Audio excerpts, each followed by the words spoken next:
നമ്മൾ പല കാര്യങ്ങളും ഇന്ന് നമ്മൾ ചെയ്തുകൊണ്ടിരിക്കുന്നത് നമ്മുടെ ഹാബിറ്റായി പോയി അല്ലേ.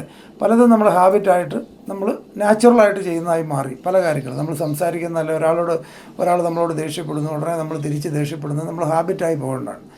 ഹാബിറ്റ് ആയി പോവുക എന്ന് പറഞ്ഞു കഴിഞ്ഞാൽ ഒരു മനുഷ്യനായിട്ട് നമ്മൾ കിട്ടിയിരിക്കുന്ന ഇത് വെച്ച് നോക്കുമ്പോൾ ഹാബിറ്റായി പോകാൻ പാടില്ലാത്ത കാര്യങ്ങളാണ്. അതായത് നമ്മളൊരു മൃഗങ്ങൾക്ക് ഹാബിറ്റാണ്.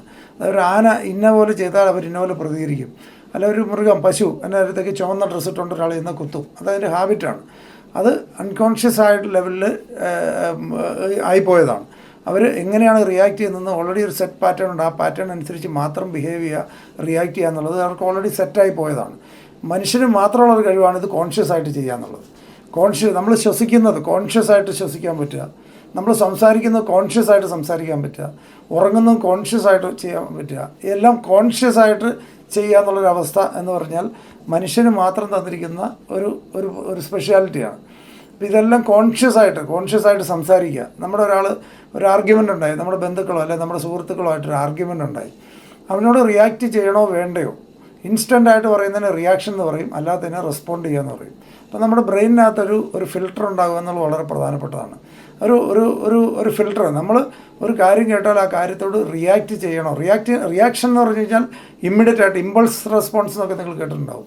ഇമ്മീഡിയറ്റ് ആയിട്ട് ഒരാൾ പ്രതികരിക്കുന്നതാണ്. അത് റിയാക്റ്റ് ചെയ്യണോ ഇവനോട് റെസ്പോണ്ട് ചെയ്യണോ എന്നുള്ളത്. റെസ്പോണ്ട് ചെയ്യുക എന്ന് പറഞ്ഞാൽ നമ്മൾ തീരുമാനിച്ച് ആലോചിച്ച് ഉറപ്പിച്ച് പറയുന്നതിനാണ് റെസ്പോണ്ട് ചെയ്യുക എന്ന് പറയുന്നത്. അത് കൺട്രോളുള്ളവർക്കേ പറ്റുള്ളൂ. അപ്പോൾ റിയാക്റ്റ് ചെയ്യുന്നത് നമ്മുടെ വീക്കായിട്ടുള്ള ഏരിയയാണ്. റിയാക്റ്റ് ചെയ്യുക എന്ന് പറയുന്നത് നമ്മൾ വീക്കാകുമ്പോഴാണ്. പല ആൾക്കാരും നമ്മുടെ നാട്ടിൽ പറയും, നീ അവൻ അങ്ങനെ പറഞ്ഞപ്പോൾ നീ മിണ്ടാതിരുന്നത് ശരിയായില്ല, നീ അവനോട് പറയണമായിരുന്നു എന്നൊക്കെ പറയും.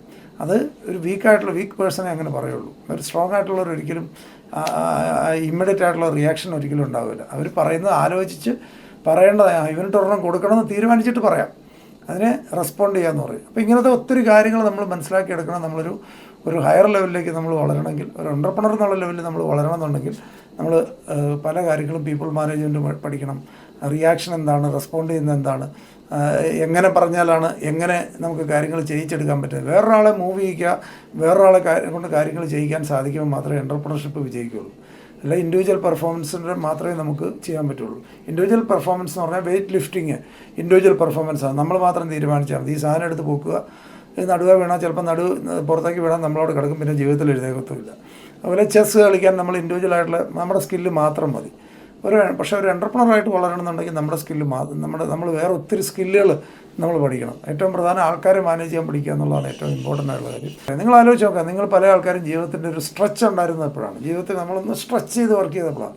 നമ്മൾ സ്കൂളിൽ പഠിച്ചപ്പം, കോളേജിൽ പഠിച്ചപ്പം, അല്ലെ ആദ്യമായിട്ട് ജോലി അന്വേഷിച്ച് നടന്നപ്പം, അല്ലെങ്കിൽ ഒരു വീട് വെക്കുന്ന സമയത്ത്, അല്ലെങ്കിൽ ഒരു കല്യാണം നടത്തുന്ന സമയത്ത്, അല്ല ഇതുപോലത്തെ സമയത്തൊക്കെ നമ്മളൊരു സ്ട്രെച്ച്, ഒരു ഗോൾ സെറ്റ് ചെയ്തിട്ട് അതിൻ്റെ പുറകെ നിന്നിട്ടുണ്ട്. ശരിക്കും പറഞ്ഞാൽ ഇപ്പം നമ്മൾ സ്ട്രെച്ച് ചെയ്യുന്നുണ്ടോ? ഇല്ല.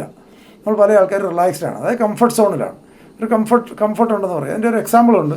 നമുക്ക് എല്ലാവർക്കും നിലവിലൊരു കംഫർട്ടുണ്ട് അല്ലേ, അത്യാവശ്യം കുഴപ്പമില്ല, ജോലിയുണ്ട്, കുഴപ്പമില്ല, ചലത്താകെ. എന്നാൽ നമ്മൾ മറ്റുള്ളവരോട് കുറ്റം പറയും, ഓ ജോലി മടുത്തു എന്ന് പറയും, വീണ്ടും രാവിലെ ജോലിക്ക് പോകും. എംപ്ലോയീസ് സാധാരണ കൂടുതൽ ആൾക്കാർ ചെയ്യുന്നതല്ലേ. നമ്മൾ ബാങ്കിലും ഏത് ഫീൽഡിലും വർക്ക് ചെയ്യുന്ന ആൾക്കാർ അവർ വന്ന് ജോലിക്ക് വരും.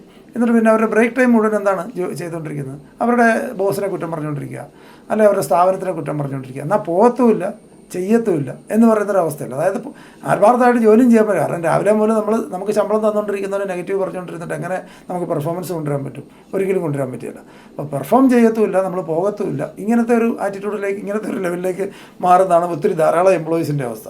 ഈ എംപ്ലോയീസിനകത്ത് തന്നെ ആരാണ് ഓണറുടെ കൂടത്തിൽ നിന്ന് ആത്മാർത്ഥമായിട്ട് സിൻസിയറായിട്ട് ചെയ്യുന്ന ഒരു എംപ്ലോയി മാത്രമേ നാളെ പോയി സ്വന്തമായിട്ട് എന്തെങ്കിലും ചെയ്യുള്ളൂ.